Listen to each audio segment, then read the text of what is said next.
Les vraies voix, Frédéric Brindel. Eh bien, voici un sujet qui va, j'imagine, complètement motiver nos vraies voix. Et vous aussi, ne l'oubliez pas, si vous voulez intervenir, 0826 300 300. Vous l'avez peut-être vu dans l'actualité, surtout si vous êtes francilien. La future zone de trafic limité dans le centre-ville de Paris a donc été pensée. La concertation vient de se terminer. Les conclusions seront rendues en janvier. Ambiance. Les vraies voix Sud Radio. Banlieue, c'est une autre époque. Charles Trenet, Philippe Deveul, c'est un peu plus difficile. Après, il y a Luis Mariano aussi qui se balade, qui fait le Tour de France, agréable. Si. Mais quand je mets ça, je me fais mal voir par la gente féminine, alors que Luis Mariano était un symbole. On va très loin. Un alors sexe écoutez, symbole dans ces époques. Et Bon. sa tombe est toujours fleurie d'ailleurs.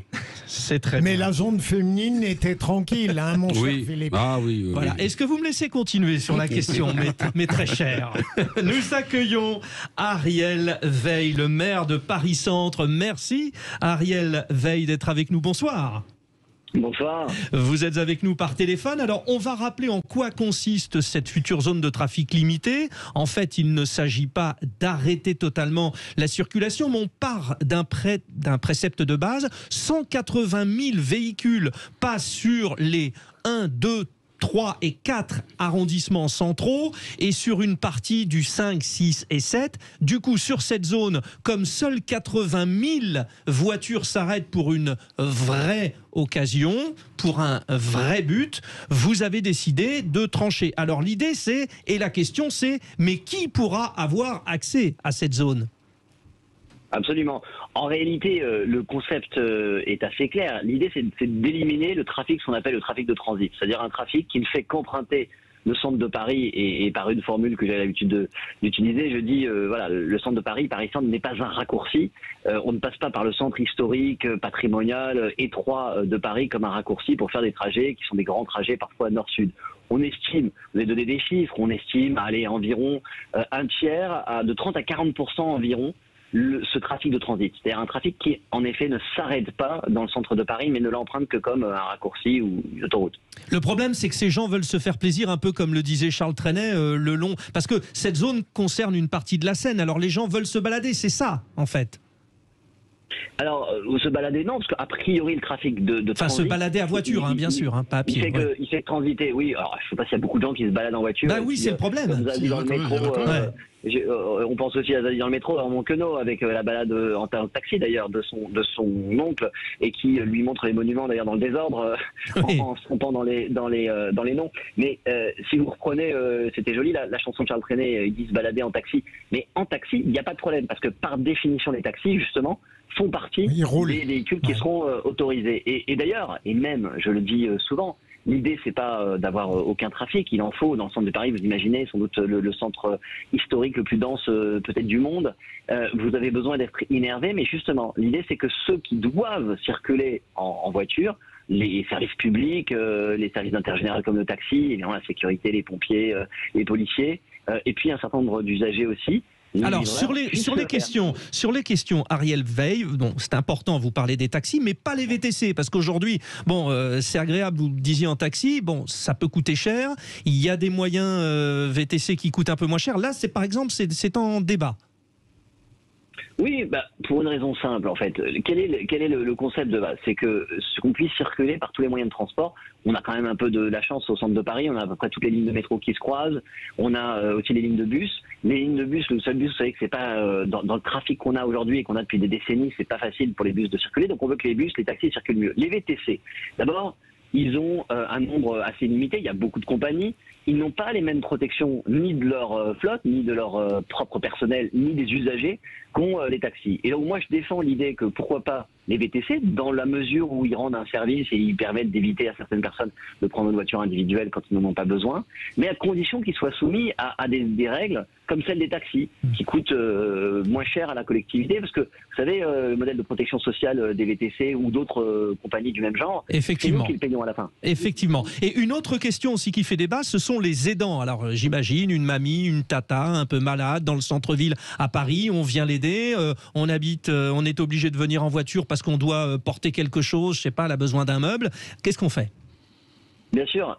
Encore une fois, l'esprit de ce règle, c'est d'éliminer le trafic de transit, mais c'est de faire en sorte qu'on puisse vivre et vivre mieux dans le centre de Paris. Évidemment, quand on est personne à mobilité réduite, avec porteur de handicap ou simplement âgé, ou même quelle que soit la raison, on a une jambe cassée, on doit pouvoir accéder avec ces véhicules. Ce sera le cas de tous les riverains. Et effectivement, on a pensé, c'est l'objet de la concertation qu'on a depuis des mois, hein, à tout un tas de petits cas auxquels tout le monde ne pense pas, mais nous, on connaît bien ce cas, c'est celui effectivement des aidants.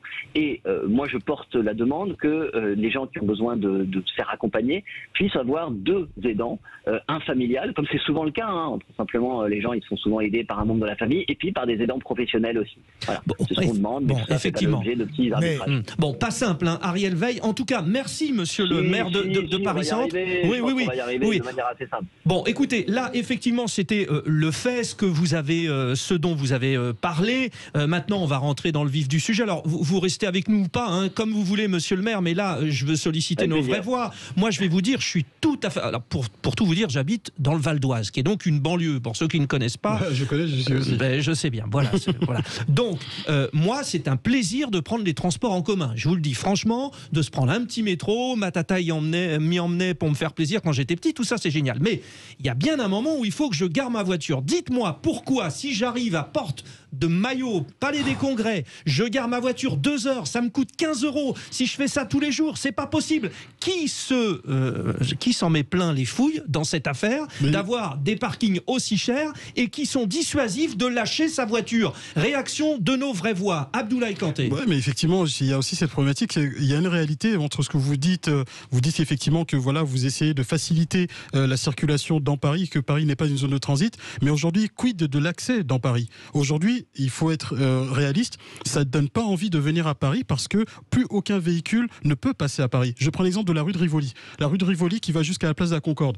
Quand on voit que vous avez pratiquement privilégié une piste cyclable qui fait carrément, on va dire, la taille même d'un bus, et vraiment, pour que les véhicules particuliers puissent passer, j'ai vu, il y avait une photo il n'y a pas longtemps, on voit que c'est totalement bouché le long des hôtels. Par contre, dans le sens inverse, vers le Louvre, ben là, il n'y a personne. Ce qui pose problème pour le peloton du Tour de France, parce qu'il n'y a plus trop la place sur la rue de Rivoli. Exactement. Aussi. Donc, c'est un exemple, mais après, il y en a tant d'autres après. Alors, il y a cet accès, simplement, Philippe Bilger, réaction, et puis on revient avec monsieur le maire.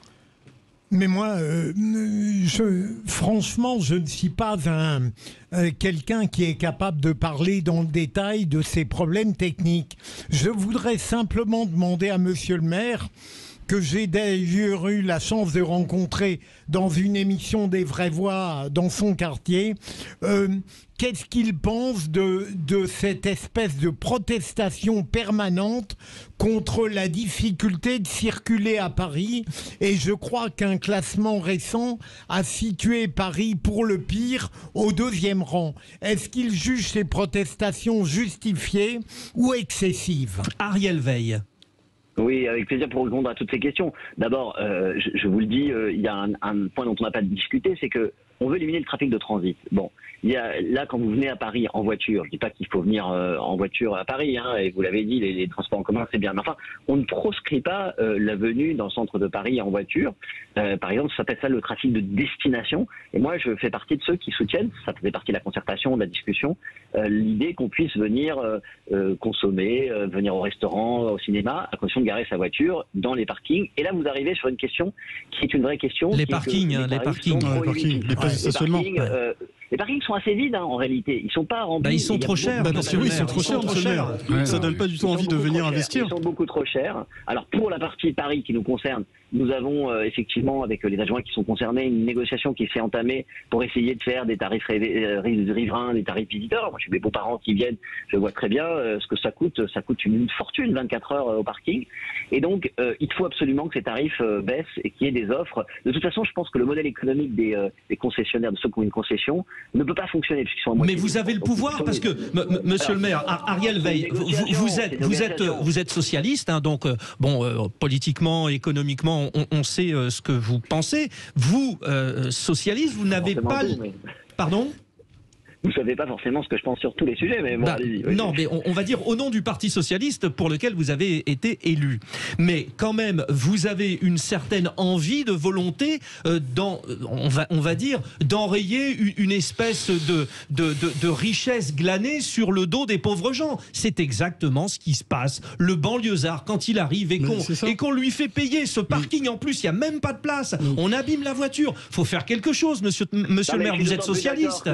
Ouais, je suis d'autant plus d'accord que non seulement il y a une question d'équité économique, mais qu'en plus, c'est pas un modèle qui peut fonctionner dans le temps. C'est-à-dire qu'en fait, c'est même pas rentable en réalité. Pour ça fait une espèce de forme de discrimination pour, par exemple, les banlieusards qui veulent venir se balader à Paris, visiter les monuments, essayer d'investir, etc. Et les comédiens, des fois, ils ont que la voiture parce que les transports, on va dire franciliens, vous êtes d'accord avec moi, ne fonctionnent pas comme on le montre aussi. Quand on voit, par exemple, le RER A qui brasse beaucoup de monde, des fois, il y a toujours ces mêmes problématiques. Ouais. Donc, c'est vrai que ceux qui ont leur voiture... Comment ? Vous avez un sujet et on conclura là-dessus. Vous avez un sujet parking, il faut absolument le résoudre effectivement et ça fait partie de l'objet des négociations. En dehors de Paris, c'est pas à nous de le faire. Par contre, il y a un sujet aussi sur la capacité des transports en commun. Aujourd'hui, il ne fonctionne pas à 100%, c'est un gros sujet. Il y a des grands travaux pharaoniques qui sont engagés alors que des lignes de RER ne sont pas modernisées. Et là, on rentre sur une responsabilité qui est celle de la région et il faut effectivement discuter avec la région. C'est ce qu'on fait toute la journée. C'est assez compliqué. Et là, c'est un autre parti, on le sait bien, les Républicains. Merci, monsieur le maire. Bon, c'était courageux de venir parce qu'évidemment, sur ce sujet, tout le monde est remonté et moi le premier. Non, mais moi, j'ai simplifié la chose. J'ai commandé un cheval pour 2022. Et moi, ce que j'ai commandé, c'est cette musique pour adoucir les mœurs avant la nouvelle publicité.